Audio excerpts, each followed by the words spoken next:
عسلامة، مرحبا بكم الناس الكل. اليوم مش نعمل مع بعضنا دبارة سهلة عجة بسكالوب. اللي حايرة شنو الطيب وإلا تزربت في الوقت تنجم تعملها، جاية بنينة وفي ساعة ما تحضر. نحط سكالوب ونحط الملح، نقليوهم بالباهي في الزيت حتى اللي يولي سكالوب الكل لونه أبيض.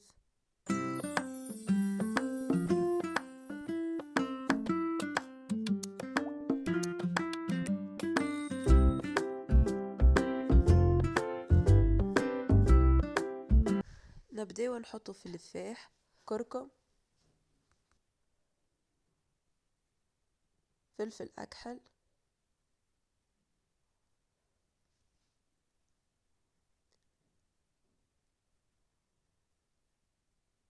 كليلو زعتر بودر،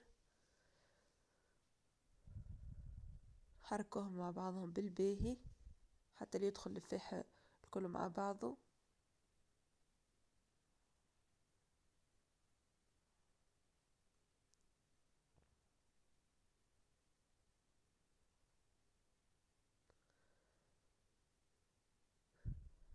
نزيدوا البصل،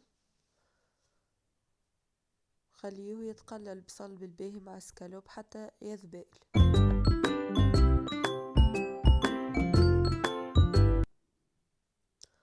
ونحطوا ثوم وتبلوا كروية مهرسين، نكثروا شوية ثوم خاطر يعطي بن للعجة.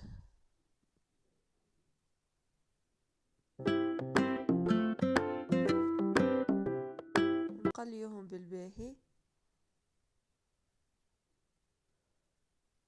وبعد نزيدوا 3 كعبات طماطم فريشكا مقصوصين.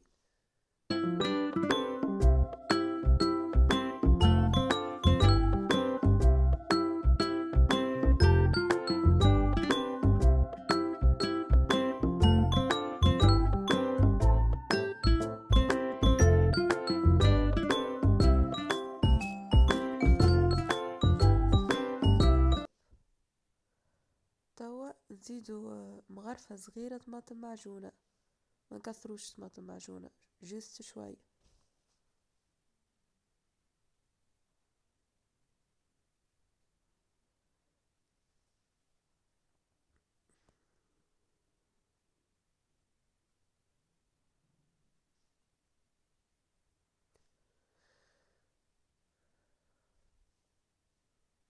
نحطوا فلفل زينة، فلفل أحمر مرحي،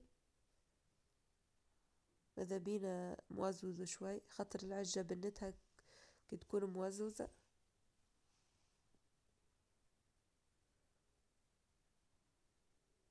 نحركوا كل شيء مع بعضه، بعد نزيدوا كيس ماء.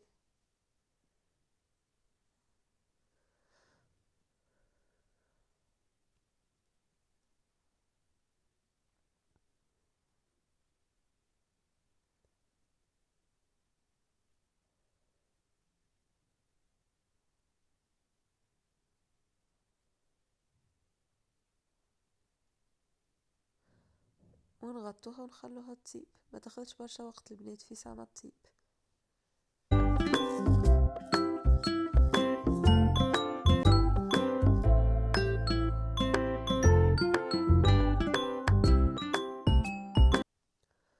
نزيدوا الفلفل الأخضر مقصوص جويد باش في ساعة ما يطيب.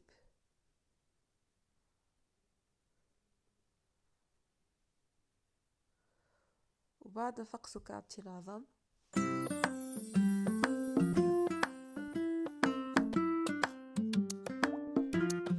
ونزيدوا رشة فلفل أكحل،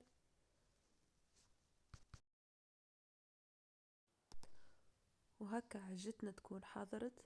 زينوها برشة معدنوس وكعبات زيتون، جربوها البنات راهي بنينة برشا وفي ساعة ما تحضر. ان شاء الله تكون عجبتكم دبارة اليوم وبسلامة.